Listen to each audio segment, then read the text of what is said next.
اپنی شمع کو رومی کی طرح روشن کرو، مولائے روم کی طرح اپنے دل کو شمس و تبریز کی آگ میں جلاؤ۔ ان کے عشق میں دل توانا ہو جاتا ہے، خاکی ذرات ہمدوش سریا ہو جاتے ہیں، ان کی آتش سے دل جاویداں ہو جاتے ہیں۔ مرشد رومی نے کیا خوب فرمایا، گویا انہوں نے قطرے میں سمندر سمویا۔ اپنی زندگی کو ختم رسول صلی اللہ علیہ وآلہ وسلم سے منتقا نہ کرو، اپنے فن اپنی رفتار پر بھروسہ نہ کرو۔ یہ عشق ہی ہے کہ تمہاری روح میں ہر کیفیت پیدا کرتا ہے۔ تب رومی رحمۃ اللہ علیہ سے لے کر حیرت فارابی تک ایک غزل خواں مرشد رومی کا ایک بیت سناتا تاکہ میری جان بھی شمس تبریز کی آگ میں غوطہ-زن ہو جائے۔ بھڑک اٹھنے والا شعلہ میرے خس و خاشاک پر مارو، کیونکہ مرشد رومی رحمۃ اللہ علیہ نے کہا کہ ہماری منزل خدائے کبریائی ہے۔ اسی لیے علامہ اقبال نے فرمایا کہ رومی تمہیں جدھر لے جائے ادھر ہی چل پڑو، کیونکہ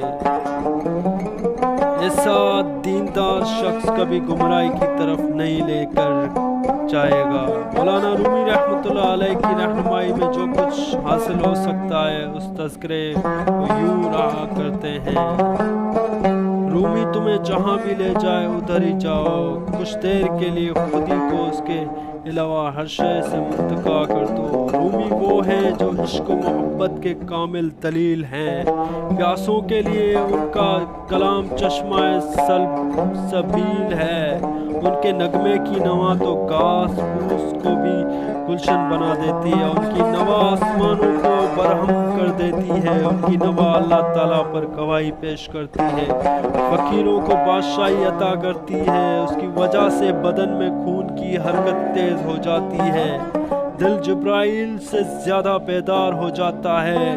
پیر رومی رحمۃ اللہ علیہ سراپا جذب درد ہیں، میں جانتا ہوں کہ اس نے اپنی جان کو کن مجاہدات میں ڈالا، ان کے سینے سے جگر دوز آہ نکلتی ہے، ان کا ایک آنسو خون شہید سے زیادہ رنگین ہے، اس کا مرد کا نغمہ جس میں خدا کا رنگ وہ ملت کو بارگاہ الہی میں لے جاتا ہے۔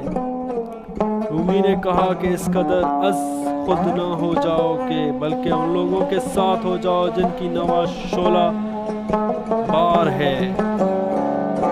تو کب تک سونے چاندی کا غلام بنا رہے گا؟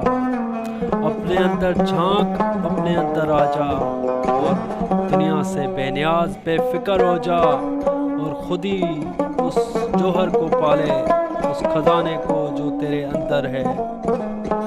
اسی کے ساتھ ہماری آج کی ویڈیو مکمل ہوئی۔ آپ سے گزارش ہے ہمارے چینل کو لائک سبسکرائب ضرور کریں۔ اللہ آپ کا حامی و ناصر، فی امان اللہ۔